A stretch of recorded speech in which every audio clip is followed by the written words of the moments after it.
Hello बच्चों, मैं हूं राजेश तंवर और आप सबका स्वागत है एवोल्यूशन कोचिंग के इस प्लेटफॉर्म पर। आज हम समझने वाले हैं ब्लड वेसल्स के कॉन्सेप्ट के बारे में कि ब्लड वेसल्स क्या होती हैं और कितने प्रकार की ब्लड वेसल्स होती हैं आपकी बॉडी में और क्या फंक्शन होता है इनका। तो इस वीडियो के अंदर इस कॉन्सेप्ट को पढ़ने से पहले आप इससे पहला वाला वीडियो जो मैंने बनाया था डबल सर्कुलेशन, वो जरूर पढ़ के आए, क्योंकि उससे थोड़ा सा रिलेटेड कॉन्सेप्ट यहाँ पर अपन पढ़ेंगे। ठीक है, तो ब्लड वेसल्स की बात करें तो blood vessels are the tube like structures. ये ट्यूब है, यानी कि ऐसी ट्यूब्स है, सर्कुलर ट्यूब्स है जो आपकी पूरी बॉडी में डिस्ट्रीब्यूट हो रही है और इनका एकमात्र काम है ब्लड को फ्लो करवाती है आपकी पूरी बॉडी के अंदर। जो आपकी बॉडी के अंदर ब्लड जो फ्लो होता है वो ब्लड वेसल्स के अंदर होता है। तो these are the circular tubes that circulate blood throughout the body. इनका काम है ब्लड को सर्कुलेट कराना पूरी बॉडी के अंदर, क्योंकि ये ह्यूमन सर्कुलेटरी सिस्टम का पार्ट भी है। अब ये ऐसा समझ सकते हो खून की वाहिनी है, इनके अंदर खून ट्रेवल होगा। अब एक ऑर्गन से दूसरे ऑर्गन में अगर ब्लड को जाना है, किसी पूरी बॉडी के अंदर कहीं पर भी ब्लड को जाना है, तो वो ब्लड वेसल्स के अंदर ही फ्लो होता है। तो ऐसा यहाँ पर लिखा है मैंने कि these are the blood circulatory tubes. ये क्या होती है? ये सर्कुलेटरी ट्यूब्स होती है। These are the circulatory tubes which circulate the blood throughout the body and called blood vessels. ठीक है, ये सर्कुलेटरी ट्यूब्स है जो ब्लड को सर्कुलेट करती है पूरी बॉडी के अंदर, इन्हें ब्लड वेसल्स कहा जाता है। बात करें कितनी होती है ब्लड वेसल्स, तो 3 ब्लड वेसल्स पाई जाती है आपकी बॉडी में। एक है आर्टरीज, दूसरी वेन्स, तीसरा कैपिलरीज। कुछ को बोला जाता है आर्टरीज, कुछ को बोला जाता है वेन्स और कुछ को बोला जाता है कैपिलरीज। Arteries, veins, capillaries. तो इसको समझने के लिए हमने एक डबल सर्कुलेशन का छोटा सा डायग्राम बनाया है, जिसमें मैंने ये जो बॉक्स शेप्ड स्ट्रक्चर बनाया है, इसे आप अपना heart मानिएगा।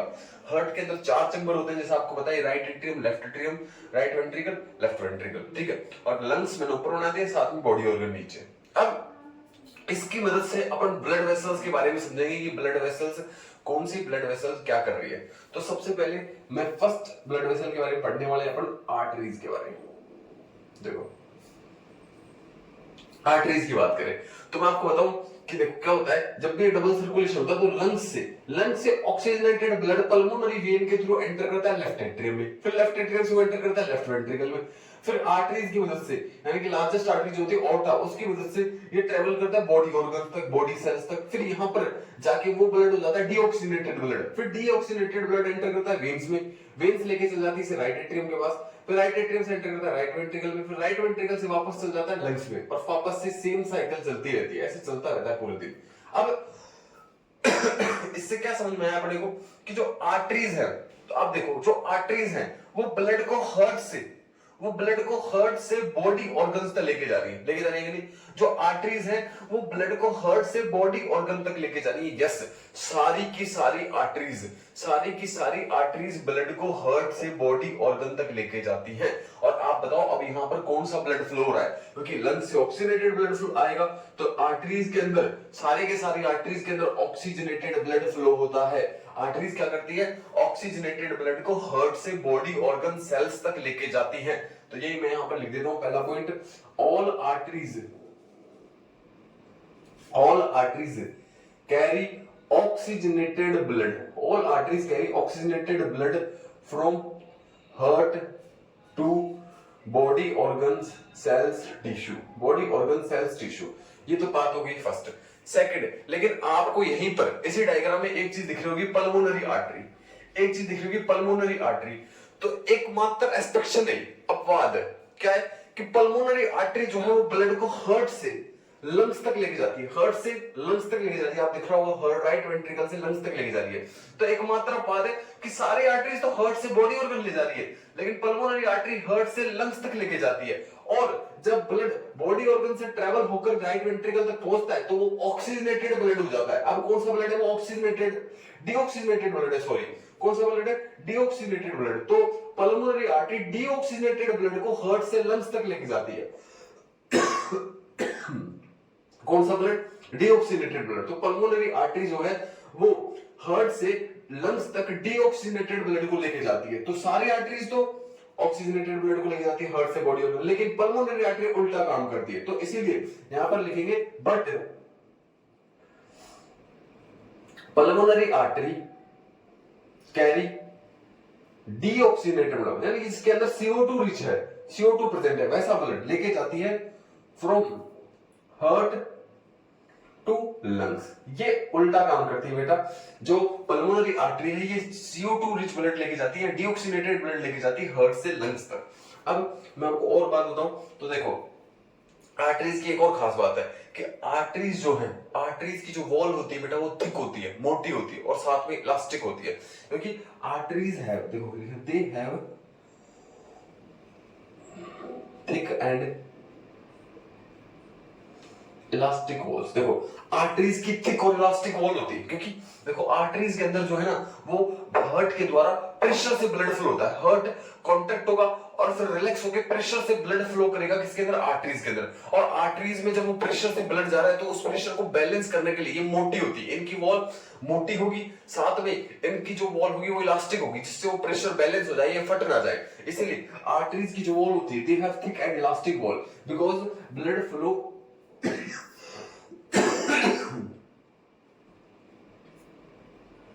with a high pressure। क्योंकि आर्टरीज के अंदर जो ब्लड फ्लो होता है वो किससे होता है, हाई प्रेशर से। आर्टरीज के अंदर ब्लड हाई प्रेशर से फ्लो होता है क्योंकि हार्ट जब ब्लड को पंप करता है तो वो प्रेशर से पंप होता है किसके अंदर, आर्टरीज के अंदर। इसलिए आर्टरीज मोटी होती है, थिक होती है और इलास्टिक होती है जिससे वो फट ना रहे। ठीक है, अब बात करें आर्टरीज के अंदर कोई वॉल्वे नहीं पाई जाती, they have no valve, they have no valve present. देखो वॉल्वे का मतलब क्या है कि अंदर, जैसे कि ये मान लो आर्टरीज है, ये आर्टरीज है तो आर्टरीज के अंदर ऐसे वॉल्वे नहीं पाई जाएगी, अंदर अंदर वॉल्वे नहीं पाई जाती, दीवारें नहीं पाई जाती, लेकिन वेन्स में पाई जाती है। वेन्स में बात करेंगे क्यों पाई जाती है, लेकिन आर्टरीज के अंदर ऐसा नहीं होता बिकॉज आर्टरीज के अंदर blood, because in arteries blood flows with A jerk, in arteries blood flow with A jerk. देखो क्योंकि आर्टरीज के अंदर ब्लड एक झटके से फ्लो होता है, एक झटका लगता है उससे ब्लड एक डायरेक्शन में फ्लो हो जाता है, सीधी डायरेक्शन में, उसमें अंदर वॉल्वे की आवश्यकता ही नहीं होती। तो इसलिए आर्टरीज के अंदर वॉल्वे नहीं पाई जाती, लेकिन वेन्स के अंदर पाई जाती है। अपन देखेंगे वेन्स के अंदर पाई जाती है। और लास्ट में आपको बताऊं आर्टरीज कहां प्रेजेंट होती है, तो ये आपकी स्किन के अंदर यानी कि डीप इनसाइड द बॉडी, आपके अंदर बॉडी के अंदर गहरे अंदर पाई जाती है, लेकिन जो वेन्स है वो सरफेस पर भी पाई जाती है। तो इनकी बात करें तो ये deep seated inside the body, deep seated inside the body, deeply पाई जाती है बॉडी के अंदर। ठीक है, देखो वापस जो मैंने पॉइंट लिखे वो क्लियर करते हैं। मैंने आपको बताया कि ऑल आर्टरीज, सारी की सारी आर्टरीज ऑक्सीजनेटेड ब्लड फ्लो करती है, सारी की सारी आर्टरीज के अंदर ऑक्सीजनेटेड ब्लड फ्लो होता है और सारी आर्टरीज ब्लड को हार्ट से बॉडी ऑर्गन तक लेके जाती है। लेकिन एकमात्र आर्टरी जिसका नाम है पल्मोनरी आर्टरी, वो ब्लड को हार्ट से लंग्स तक लेके जाती है, हार्ट से लंग्स तक लेके जाती है। और पल्मोनरी आर्टरी के अंदर CO2 रिच ब्लड फ्लो होता है, डीऑक्सीनेटेड ब्लड फ्लो होता है। आर्टरीज की वॉल थिक होती है, इलास्टिक होती है, क्योंकि इनके अंदर ब्लड हाई प्रेशर से फ्लो होता है, इसलिए इनकी वॉल्स को थिक और इलास्टिक होना जरूरी है, वरना ये फट जाएगी इतने प्रेशर के साथ। प्रेशर को बैलेंस करने के लिए थिक होती है, इलास्टिक होती है। और देखो all arteries carry oxygenated blood from heart to body organ, but pulmonary artery carries CO2 but blood from heart to lungs, और they have thick elastic walls because blood flow with a high pressure के साथ flow होता है। Last they have no valve, इनके अंदर कोई valve नहीं पाई जाती क्योंकि जो ब्लड है वो एक झटके के साथ फ्लो होता है, ऐसा मतलब झटके के साथ एक डायरेक्शन में फ्लो होता है, तो वॉल्व की जरूरत ही नहीं होती। और ये deep seated inside the body, तो आपकी बॉडी के अंदर डीपली पाई जाती है, डीप सीटेड होती है। ठीक है, अब बात करते हैं वेन्स की। किनकी बात करें, तो वेन्स के बारे में मैंने यहां लिख रखा है। वेन्स क्या करती है, वेन्स जो blood body organ body cells से आ रहा है, अब वो ब्लड डीऑक्सीजनेटेड ब्लड आएगा क्योंकि बॉडी ऑर्गन बॉडी सेल्स में ऑक्सीजन का यूज कर लेंगे और उसके अंदर CO2 मिक्स कर देंगे, तो ब्लड जो आएगा वो कैसा आएगा, डीऑक्सीजनेटेड ब्लड आएगा। तो बॉडी ऑर्गन और सेल से डीऑक्सीजनेटेड ब्लड आता है।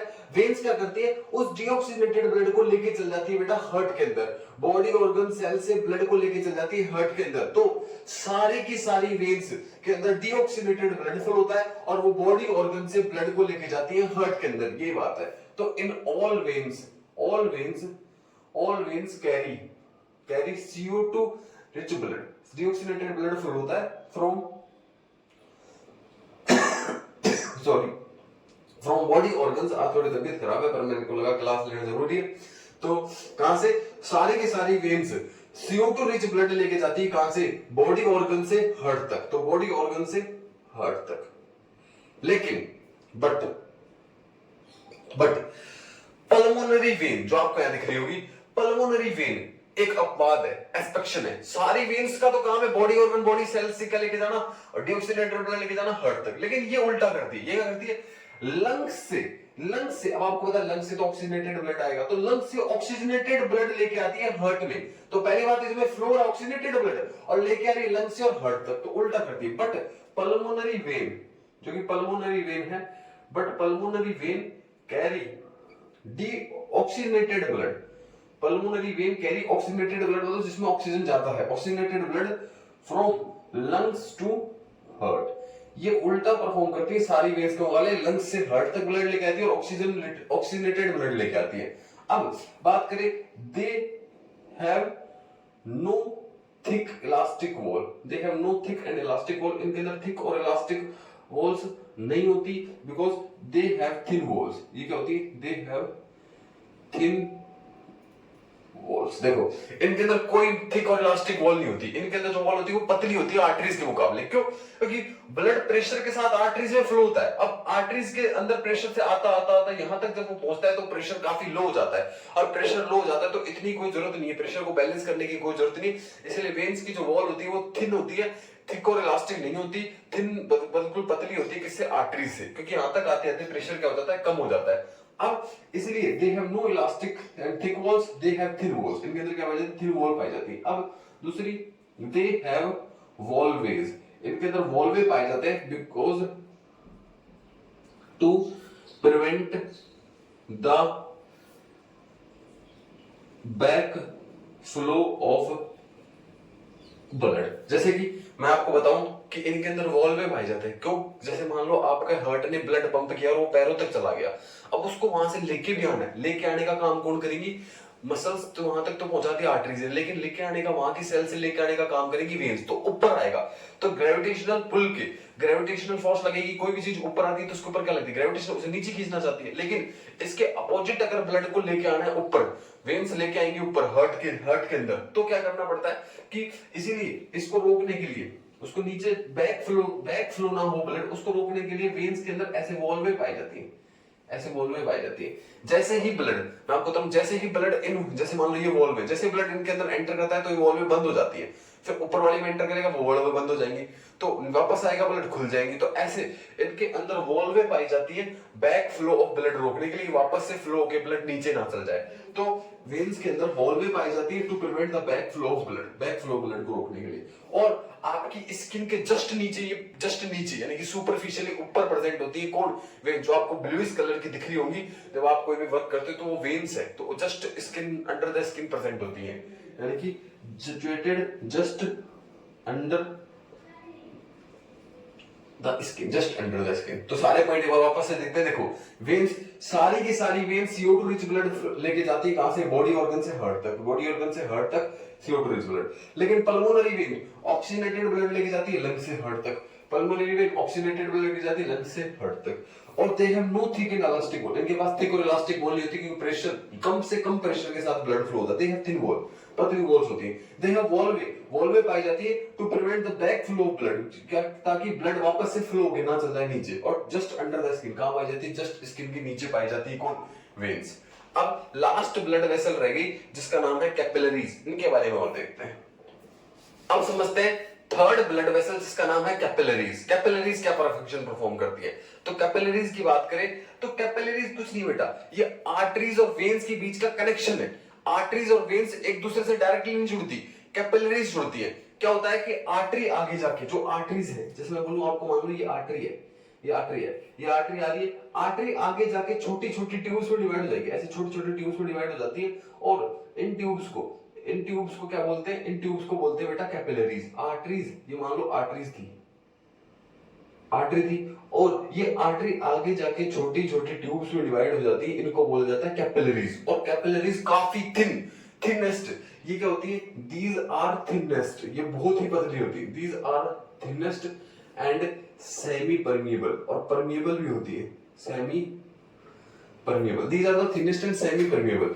और आर्टरीज आगे जाके छोटे छोटे ट्यूब्स में डिवाइड हो जाती है, ये बोलते हैं कैपिलरीज। और यही आगे जाके किसके साथ जुड़ जाती है बेटा, ये आगे जाके जुड़ जाती है ब्लड वेन्स के साथ, ब्लड वेसल जिसका नाम है वेन के साथ जुड़ जाती है, ये है वेन। देखो तो आर्टरीज आगे जाके स्मॉलर एंड स्मॉलर ट्यूब्स में डिवाइड हो जाते हैं जिन्हें बोलते हैं कैपिलरीज, और ये कैपिलरीज आगे जाके जुड़ती है वेन्स के साथ। तो कैपिलरीज क्या है? Capillaries are the connection, capillaries are the connection site, capillaries are the connection site between arteries and veins. ये क्या है? कनेक्शन साइट होती है आर्टरीज और वेन्स के बारे में, और ये काफी थिन होती है, काफी सेमी थिन, बहुत पतली होती है और सेमी परमेबल होती है। इस वजह से जब सेल्स होती है आसपास, जो ब्लड सेल्स होती है, तो ब्लड और सेल के बीच में यहां से इनमें से क्या होता है, सब्सटेंस डिफ्यूज होकर किसमें चल जाते हैं? सेल्स में चल जाते हैं। ये इतनी पतली होती है कि इनमें से सब्सटेंस निकल के सेल्स के अंदर चल जाते हैं, और सेल से जो भी सब्सटेंस होता है वो निकल के किसके अंदर आ जाता है? इसके अंदर आ जाता है। तो they are the site of exchange of material, they are the site of exchange of material. यहीं से साइट एक्सचेंज ऑफ मटेरियल होता है between cells and blood. Blood और सेल्स के बीच में मटेरियल का एक्सचेंज भी यहीं से होता है। देखो वापस बता रहा हूं आपको, arteries divided into the smaller and smaller tubes which are called capillaries. These capillaries are the connection link between the arteries and veins. Capillaries are the thinnest and the semi-permeable. इतनी पतली होती है कि यहाँ से डिफ्यूजन की मदद से सब्सटेंस निकल के सेल्स में चले जाते हैं, और सेल्स से सब्सटेंस निकल के कैपिलरीज में आ जाते हैं। तो इसीलिए these are the sites of exchange of material, और इसीलिए यहाँ से एक्सचेंज ऑफ मटेरियल होता है ब्लड और सेल्स के बीच में। ब्लड और सेल्स के बीच में कैपिलरीज की मदद से एक्सचेंज ऑफ मटेरियल्स होता है। तो ये सब कुछ था ब्लड वेसल्स के बारे में। आई थिंक आपको समझ में आ गया होगा, और अगर आपको वीडियो अच्छा लगा तो वीडियो को लाइक करें और चैनल को सब्सक्राइब करें। ऐसे और वीडियोस देखने के लिए हमारे साथ बने रहें। Thank you very much.